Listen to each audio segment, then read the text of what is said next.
പിന്നെ PR ഉണ്ടായാലും ഞാനല്ലേ നിൽക്കേണ്ടത്, PR അല്ല അവിടെ നിൽക്കേണ്ടത്. സപ്പോർട്ട് ചെയ്താലല്ലോ എൻ്റെ മാനസിക നിലയല്ലേ അവിടെ നിർത്തണോ വേണ്ടോ തീരുമാനിക്കും. അപ്പോൾ പിന്നെ PR-നകത്ത് ഞാനിപ്പോൾ പൈസ മുടക്കി ഇപ്പോൾ കടം മേടിച്ച് PR കൊടുത്തിട്ട് എന്തോ കാര്യം. ലാലേട്ടൻ തന്നെ കൈപിടിച്ച് കയറ്റി ലാലേട്ടൻ തിരിച്ചിറക്കാൻ നേരത്തെ എന്നോടൊരു ചോദ്യം ചെയ്യണു, അപ്പം വരുമല്ലേ, ഞാൻ വരുമെന്നൊരു സന്തോഷത്തോടല്ലേ ഇറങ്ങി വന്നല്ലേ. ഇല്ല ലാലേട്ടൻ ഞാനിവിടെ നിൽക്കുവാന്ന് എന്നെ അവിടെ നിർത്തും.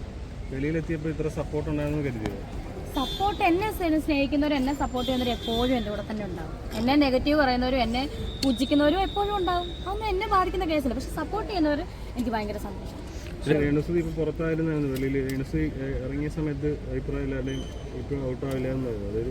എല്ലാരും പറഞ്ഞു രേണു ഉണ്ടായിരുന്നെങ്കിൽ 5 വന്നേനെ, രേണു അങ്ങനെ ഇങ്ങനെന്നൊക്കെ പറഞ്ഞ് ഞാൻ കേൾക്കുന്നത്. അതൊക്കെ അവരുടെ മനസ്സിലെ സന്തോഷം. എനിക്കത് കേൾക്കുന്ന ഒത്തിരി സന്തോഷം. എനിക്ക് അങ്ങനെ തോന്നില്ല, കാരണം ഞാൻ നിക്കത്തില്ലല്ലോ അത്രയും നാളും. എനിക്ക് പറ്റൂല. എനിക്ക് ഋതപ്പനെ കാണണം, ആൻ്റപ്പ ഋതപ്പ എന്നൊക്കെ പറഞ്ഞ് കളിയാക്കുന്ന കേട്ടില്ലേ, ഋതപ്പനെ കാണണം. അപ്പോൾ ആ ഒരു മൂടായതുകൊണ്ട് ഞാൻ നിൽക്കൂല. അത്രയും നിങ്ങളുടെ ഒരു വീഡിയോ മറ്റേ അനീഷുമായിട്ടുള്ള വീഡിയോ ഭയങ്കര വൈറലായല്ലോ, അതിനെക്കുറിച്ച് എന്താ പറയാനുള്ളത്? കണ്ണടച്ച് കിടക്കുന്ന ഞാൻ കണ്ടു, അതല്ലേ അടിപൊളി. ഓർത്തില്ല ഇത്ര വൈറലാവും. ആണാ, പിന്നെ ഒരു തത്തമ്മയുടെ കാര്യമുണ്ടല്ലേ, എന്നിട്ട് തത്തമ്മ കാണണം. കഴിഞ്ഞ സീസണിനെ അപേക്ഷിച്ച് ഈ സീസണിൽ കണ്ടന്റ് കുറവാണെന്ന് തോന്നുന്നുണ്ടോ? കണ്ടന്റുകൾ എനിക്കങ്ങനൊന്നും അറിയില്ല, ഞാൻ കണ്ടു വരുന്നതല്ലേ ഉള്ളൂ. എൻ്റെ എപ്പിസോഡ് പോലും തീർത്തിട്ടില്ല, ഞാൻ കാണാൻ തുടങ്ങുന്നതേ ഉള്ളൂ. ഞാൻ പറഞ്ഞില്ലേ തിരക്കായിരുന്നു, അതുകൊണ്ടാണ്. ഭയങ്കര സന്തോഷം. ബിഗ് ബോസ് ആണ് എന്നെ ഇത്ര എത്തിച്ചത്. ഈ ഹൗസിൽ അധികം കാണാത്ത ഒരാളാണ്, പക്ഷെ പ്രശ്നങ്ങളൊന്നും ഉണ്ടാക്കാതെ സ്മൂത്ത് ആയിട്ടുള്ള പ്രശ്നങ്ങൾ ഉണ്ടാക്കാത്തതുകൊണ്ടായിരിക്കും എന്നെ കാണാത്തത്. അപ്പൊ എന്നിട്ടും താങ്കളെ വിധവാക്കാട് ഇറക്കി എന്ന് പറഞ്ഞ ഒരാൾ ആരോപണമൊക്കെ ഉന്നയിച്ചു, അവരോട് എന്താ പറയാനുള്ളത്? മറുപടി ഞാൻ കൊടുത്തായിരുന്നല്ലോ അവർക്ക്. ഇനിയിപ്പോൾ അത് പറഞ്ഞിട്ട് കാര്യമില്ല, ഗെയിം കഴിഞ്ഞില്ല. അവർ എൻ്റെ അടുത്ത് പറഞ്ഞത് ഞാൻ തിരിച്ച് അവരുടെ അടുത്ത് പറഞ്ഞു, അത് അവിടെ കഴിഞ്ഞു. ഇനിയിപ്പോൾ ഇങ്ങോട്ട് വന്നാൽ അങ്ങോട്ട് പറയാം, അത്രയേ ഉള്ളൂ. അല്ലാതെ അങ്ങോട്ട് കയറി ഒന്നിനും ഞാൻ പോകില്ല. ഞങ്ങളുടെ ഒരാളല്ല, ടൈപ്പല്ല. ഇന്നലെ എല്ലാവരും രേണുസുതി എന്ത് എന്നൊക്കെ അന്വേഷിക്കുന്നുണ്ടായിരുന്നു. അപ്പം ഇന്നലെയോ? അതിനകത്തോ? ഞാൻ കണ്ടു. ഫയർ അല്ല ഫ്ലവറാന്ന് കനിമോള് പറഞ്ഞല്ലോ. പറയട്ടെ, അതൊക്കെ അവരെന്നെ കളിയാക്കുന്നൊന്നും അല്ലായിരിക്കും. അവർ എന്നെ ഒരു തമാശ രീതിയിൽ പറയുന്നതായിരിക്കും, അല്ലാതെ കളിയാക്കുന്നതായിട്ടൊന്നും എനിക്ക് ഫീൽ ചെയ്യുന്നില്ല. ബിഗ് ബോസിന് ശേഷം അവസരങ്ങൾ കൂടിയോ? അതിൽ ഇന്റർനാഷണൽ ലെവലിലുള്ള ട്രിപ്പും കാര്യങ്ങളൊക്കെ ബിഗ് ബോസിന് ശേഷമാണ്. അപ്പം ബിഗ് ബോസിന് ശേഷമാണ്, ബിഗ് ബോസ് ആണ് എന്നെ ഒന്നുകൂടി ഒരു ചൂട് ഉറപ്പിച്ചത്.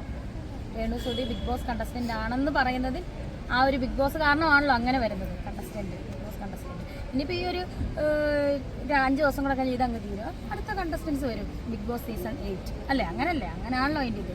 പക്ഷെ എങ്കിലും എന്നെ സപ്പോർട്ട് ചെയ്യുന്ന എല്ലാവരും ഇതിന് മുന്നേ എന്നെ സപ്പോർട്ട് ചെയ്തവർ തന്നെയാണ് അല്ലേ? ബിഗ് ബോസിന് മുന്നേ എന്നെ അറിയാവുന്നവരാണ് സപ്പോർട്ട് ചെയ്യുന്നവരാണ്. അപ്പം എപ്പോഴും എല്ലായിടത്തും താങ്ക്സ്. 2 സിനിമ നഷ്ടപ്പെട്ടു എന്ന് പറയുന്നത്. 2 സിനിമ നഷ്ടപ്പെട്ടു. അത് ഒരെണ്ണം ഫാമിലി സർക്കസ്, ഒരെണ്ണം പ്ലാൻ. 2 സിനിമ. നല്ല വേഷമായിരുന്നു. പൂജയ്ക്കും ഉണ്ടായിരുന്നു ഞാൻ. പക്ഷെ 2 സിനിമയും സമയം അവർക്ക് പെട്ടെന്ന് ചെയ്യണമായിരുന്നു. ഈ സ്റ്റാർഡത്തിൽ മാറ്റം വന്നിട്ടുണ്ട് ബിഗ് ബോസിന് ശേഷം. എന്തിനാ സ്റ്റാർഡം? നിങ്ങൾ കൂടുതൽ ആളുകളിലേക്ക് അറിഞ്ഞ് കൂടുതൽ സൂപ്പർ സ്റ്റാർ ആവുന്ന രീതിയിൽ കൂടുതൽ വൈറലായെന്ന് തോന്നുന്നുണ്ടല്ലോ. നേരത്തെ എല്ലാവർക്കും എന്നെ അറിയാലോ. ബിഗ് ബോസ് ഇപ്പം ബിഗ് ബോസ് കണ്ടസ്റ്റന്റ് എന്നേ പറയുന്നത്, അല്ലാതെ അതിന് മുന്നേ രേണുസുതിച്ചേണ്ട വൈഫ് എന്ന് പറഞ്ഞ എല്ലാവർക്കും അറിയാം. പൊക്കോട്ടെ.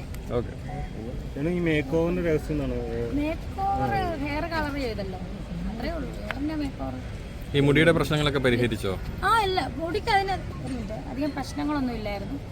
എന്നാലും അത് റീസർവീസ് ചെയ്തായിരുന്നു. റൂമിൽ പോയി ഒന്നും കൂടെ റീസർവീസ് ചെയ്ത് ഹെയർ. പിന്നെ ഒന്ന് ബെഹറിൽ പോയി, ഞാൻ എയർപോർട്ടിലാണ് റീസർവീസ് ചെയ്ത്. പിന്നെ ബെഹറിൽ വെച്ചിട്ട് ഒന്ന് മീറായ എന്ന് പറഞ്ഞ ബ്യൂട്ടി സലൂണിൽ കളർ ഒന്ന് ചെയ്യും. ഇല്ല, കുഴപ്പമൊന്നുമില്ല, ഹാപ്പിയാണ്. എല്ലാം കൊളാബ്. പിന്നെ ബെഹറിൽ ഇങ്ങോട്ട് കൊളാബ് എല്ലാം ഉണ്ട്. അടുത്ത രാജ്യം അറിയില്ല. എന്റെ എന്തൊന്നും ഇടും. ബിഗ് ബോസിന് ശേഷമാണ് എനിക്ക് ജീവിതത്തിൽ ഞാൻ ഓർത്തില്ല ഇങ്ങനെ ഒരു സെലിബ്രിറ്റി ആയിട്ട് ദുബായിലൊക്കെ പോകുന്നത്. കാരണം കുഞ്ഞിലോട്ട് നമുക്ക് ആഗ്രഹമുണ്ടല്ലോ ഈ ഓരോരുത്തരൊക്കെ ദുബായിലൊക്കെ പോകുമ്പോൾ. അതുപോലെ പോകാൻ സാധിച്ചില്ല. ഒത്തിരി സന്തോഷം. കാരണം ബിഗ് ബോസ് ഗെയിമായതുകൊണ്ട് മാത്രമാണ് ഞാൻ പോയതും. അതുപോലെ ബഹ്റൈനിൽ ഒരു ബാച്ചിലേഴ്സിന്റെ ഗ്രാൻഡ് ഓപ്പണിംഗ് ആയിരുന്നു. ലൈഫിൽ ആദ്യമായിട്ടാണ് നാടൻ മുറിച്ചുകൊണ്ടുള്ള ഇതിന്, അതും ബഹ്റൈനിൽ. ഭയങ്കര സന്തോഷം. ഈ ബിഗ് ബോസിനെ വന്ന ഏക വ്യക്തിയാണ്. തിരിച്ചു കയറുമ്പോൾ ഒരു ഇതെന്തായിരിക്കും? അവിടെ മൊത്തം PR-ന്റെ കളികളാണെന്നാണ് പറയുന്നത്.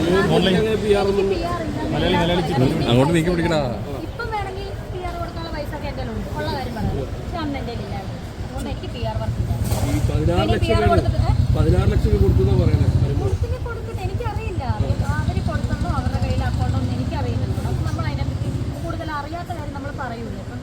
ബോസിനകത്ത് കയറിയിട്ടില്ലേ, ഞാനും നിങ്ങളെപ്പോലെ തന്നെ പുറത്തുനിന്ന് കേൾക്കുന്ന ആളാണ്. അപ്പം എനിക്ക് അതിനെപ്പറ്റി ഡീറ്റെയിൽ അറിയില്ല. എങ്കിൽ പോലും ഈ അനീഷ് അനുമോള് റിലേഷൻഷിപ്പ് അത് എനിക്കറിയില്ല. കാരണം ഞാനാണ് ആരുടെ അടുത്തേലും പ്രേമോ അല്ലെങ്കിൽ എനിക്കാണ് ഒരു ക്രഷ് തോന്നിയെങ്കിൽ അതെനിക്കറിയാം. ഇപ്പം അനുവിനും അനീഷിൻ്റെ കാര്യം ഞാൻ എങ്ങനെ അറിയും?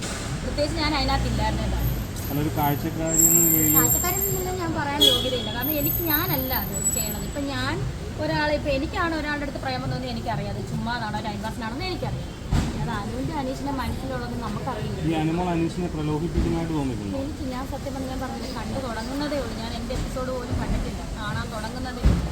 സമയമില്ലാത്തതുകൊണ്ടാണ് കാണാതെ കാണുന്നത്. കാണണം, ഫുള്ള് കാണണം. രേണുസുതി കണ്ടിന്യൂ ചെയ്ത് പോകുകയാണെങ്കിൽ ലവ് ട്രാക്ക് പിടിക്കുമായിരുന്നു. അത് പറയാൻ പറ്റത്തില്ലല്ലോ. ലവ് ട്രാക്കൊക്കെ ഉള്ളിൽ നിന്ന് വരുന്നതല്ലേ. എനിക്കൊന്നും ആരെയും ഇങ്ങനെ ടൈം പാസിലോ അല്ലെങ്കിൽ അങ്ങനെയൊന്നും തോന്നത്തില്ലെന്ന് തോന്നുന്നു എൻ്റെ മനസ്സിൽ. ഇവരെ തോന്നിയിട്ടില്ല. ഇപ്പം അങ്ങനെ വന്നാൽ തന്നെ അത് ഉള്ളിൽ നിന്ന് വരുന്ന സാധനമല്ലേ. അത് ഇതുവരെയായിട്ടും വന്നിട്ടില്ലെന്നാണ് എൻ്റെ വിശ്വാസം. ബിഗ് ബോസിന് വേണ്ടി നല്ല സൗഹൃദം പറയുകയാണെങ്കിൽ ശരി, ഭയങ്കര ഇഷ്ടമാണ്. കാരണം ഹോട്ട് സീറ്റ് കളിച്ച് വന്നിട്ട് ഞങ്ങൾ ലവ് സീറ്റാക്കി മാറ്റിയതാണ് ഞാൻ ശാരി. അടുത്ത വിദേശ യാത്രകളാണ് ഉടനെ ഇല്ല. കാരണം കുറച്ച് ഷൂട്ടും കാര്യങ്ങളൊക്കെ തീർക്കാനുണ്ട്, പെൻഡിങ് ഉണ്ട്. അത് കഴിഞ്ഞിട്ട് ചിലപ്പോൾ ഡിസംബറൊക്കെ ആകുമ്പോൾ പോകും. ബഹ്റൈനിൽ പോകും. ഓക്കെ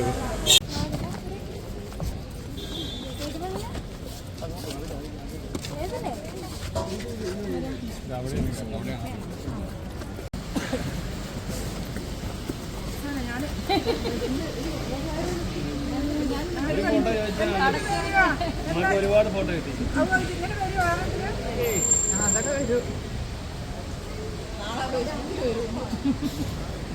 ശരി.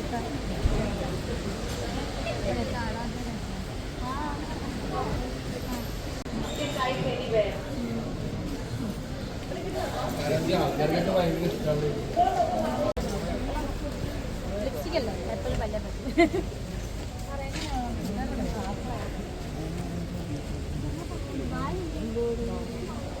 എടാ ഇതുവഴി കയറിയാൽ മതിയടാ. ഇതുവഴി കയറാമോ? ഇതുവഴി കയറിയിട്ട് അങ്ങോട്ട്